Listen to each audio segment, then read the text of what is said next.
সালাম দিয়ে কিন্তু কথা বলছেন।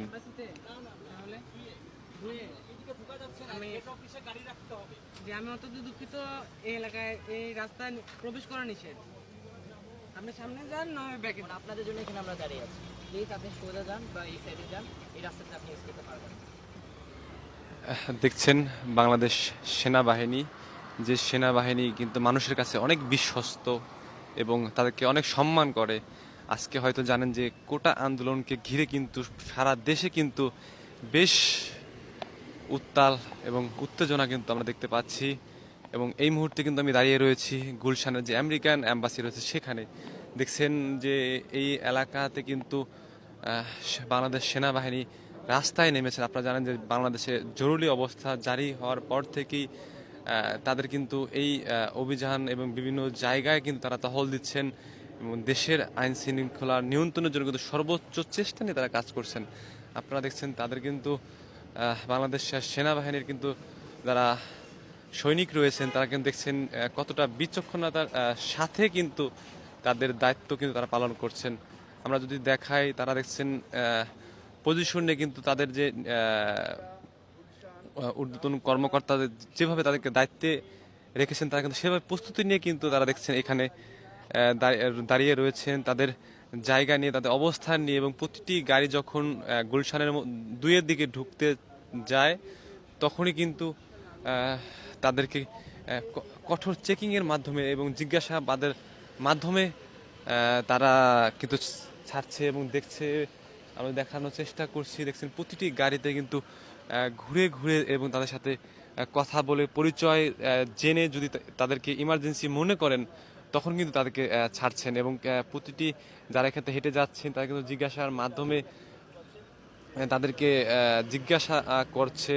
এবং আপনারা জানেন যে কোটা আন্দোলনকে ঘিরে কিন্তু পুরো সারা দেশে আপনারা যেমনটি নরসিংদী বা সম্ভবত সেই জায়গাগুলোতে কিন্তু দেখছে যে একটা জেল ভেঙে কিন্তু অনেক আসামি বের করে নিয়ে গেছে। আসলে খুব ভীতিকর অবস্থা বিরাজ করে সারা দেশে এবং জরুরি অবস্থা জারি করা হয়েছে গতকাল রাতে। আপনারা দেখছেন যে শত শত বিজিবি প্লাটুন সাথে কিন্তু যুক্ত হয়েছে বাংলাদেশ সেনাবাহিনী। আপনারা কিন্তু সেনাবাহিনীদেরকে যেভাবে সম্মান করেন এবং তাদেরকে রেসপেক্ট করেন, তারা কিন্তু বারবার বলছেন যে তাদের যে কমন দেওয়া হয়েছে সেই কমন কিন্তু তারা ফলো করে কিন্তু তারা দেখছেন ডিউটি করছেন।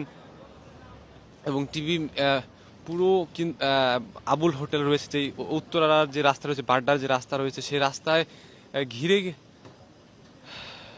সেই রাস্তা ঘিরে কিন্তু দেখতে পাচ্ছি যে রাস্তার যে চিত্র পুরো নৈরাজ্য, পুরো ভাঙচুর করে লণ্ডভণ্ড হয়ে গেছে। যে স্বাভাবিক যে পরিস্থিতি আমরা সেটি কিন্তু দেখছি। এবং তারই সাথে আজকে কিন্তু গতকাল শুক্রবার পল্টন, নীলক্ষেত মোড় সারা দেশে কিন্তু বিভিন্ন জায়গায় গাড়ি ভাঙচুর হয়েছে, বিভিন্ন জায়গায়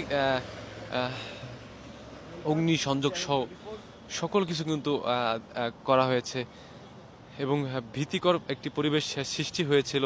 এবং বাংলাদেশ সেনাবাহিনী যেমনটি তারা দুর্বার এবং তার সাথে দেখছেন যে কত স্মার্টনেসের সাথে কিন্তু তারা তাদের কার্যক্রম তারা কিন্তু চালাচ্ছেন। আমরা যদি দেখাই একটি গাড়ি যখন প্রবেশ করে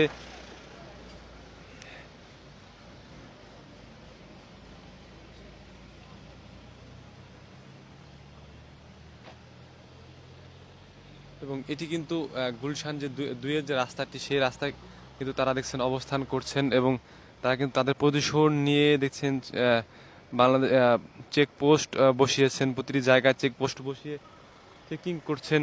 এবং পুলিশ সদস্যরা কিন্তু এক পর্যায়ে কিন্তু তাদের আন্দোলন কিন্তু থামাতে কিন্তু তারা ব্যর্থ হয়। আর তখনই গতকাল রাতে গতকাল রাতে রাষ্ট্রপতির ভবনে, রাষ্ট্রভবন যেটি রয়েছে সেই রাষ্ট্রভবনে তারা বাংলাদেশ এর সকল ঊর্ধ্বতন প্রধানমন্ত্রী সহ আইনমন্ত্রী, স্বরাষ্ট্রমন্ত্রী সহ 14 দলীয় জোট সবাই মিশে কিন্তু তারা তাদের কার্যক্রম পরিচালনা করেন এবং জরুরি অবস্থা জারি করে। গতকাল রাত 12টা থেকে কিন্তু তাদের জরুরি অবস্থা জারি করে। তারপরেই কিন্তু তারা মাঠে নেমে পড়ে বাংলাদেশ সেনাবাহিনীর কর্মকর্তারা। আমরা যদি দেখানোর চেষ্টা করছি, দেখছেন একটি গাড়ি যখন ভিতরে প্রবেশ করে তাদের কিন্তু দেখছেন যেভাবে চেক যখন করছে এবং সেই চেকের মাধ্যমে কিন্তু তাদেরকে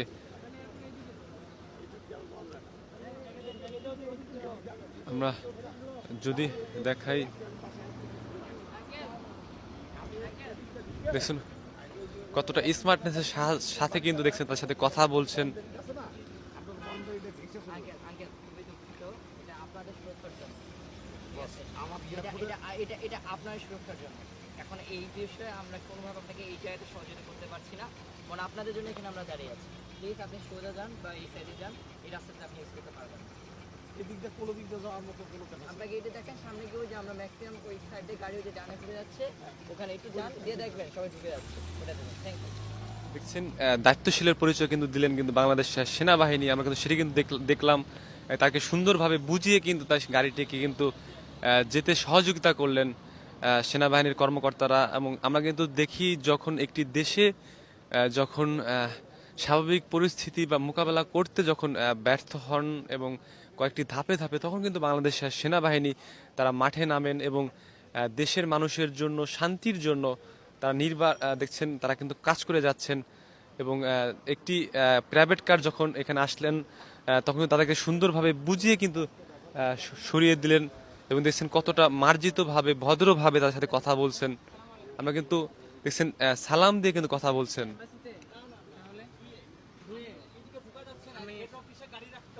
তাহলে আমি অত্যন্ত দুঃখিত, এই এলাকায় এই রাস্তায় প্রবেশ করা নিষেধ। আপনি সামনে যান, নয় ব্যাকে যান। তাহলে তাহলে সামনে যান, সামনে যান। সামনে গেলে রাস্তা পাবেন আপনি, সমস্যা নেই। হয়তো বা আপনি সামনে গিয়ে কোনো রাস্তা ঢুকতে পারেন, এই রাস্তাটা ইউজ করা যাবে না। এই রাস্তা দিয়ে আমরা দেখছেন বাংলাদেশ সেনাবাহিনীর কর্মকর্তারা তাকে সুন্দরভাবে বুঝিয়ে কিন্তু দিচ্ছেন। এবং প্রথমে কিন্তু দেখছেন যে সালাম দিলেন, কিন্তু সালাম দিয়ে তাদের সাথে মার্জিত ভাষায় কিন্তু কথা বলছেন। এবং দেখছেন তরুণ, কিন্তু এরা তরুণ সৈনিক, বাংলাদেশ সেনাবাহিনীদের তরুণ সৈনিক। তারা অনেক নিয়ন্ত্রিত এবং ডিসিপ্লিন কিন্তু মেনটেন করে তাদেরকে জীবন পরিচালনা করতে হয়। এবং তারই সাথে কিন্তু তাদেরকে এই জন্য কিন্তু তাদেরকে রাজপথে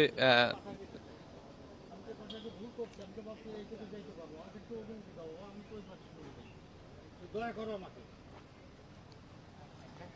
দেখছেন তাকে কথাগুলো কিন্তু শুনলেন। আঙ্কেল আঙ্কেল আপনার যান, সমস্যা নাই। একটু এখান থেকে যাইতে পারো, তাহলে এই টাইম কাভার না হলে তো আবার আরেকটা সমস্যা হবে। দেখছেন বাংলাদেশ সেনাবাহিনী কিন্তু তাদের কথা শুনলেন এবং শুনে কিন্তু যখন জরুরি মনে করছেন তখন কিন্তু তাকে একটু ছাড় দিচ্ছেন।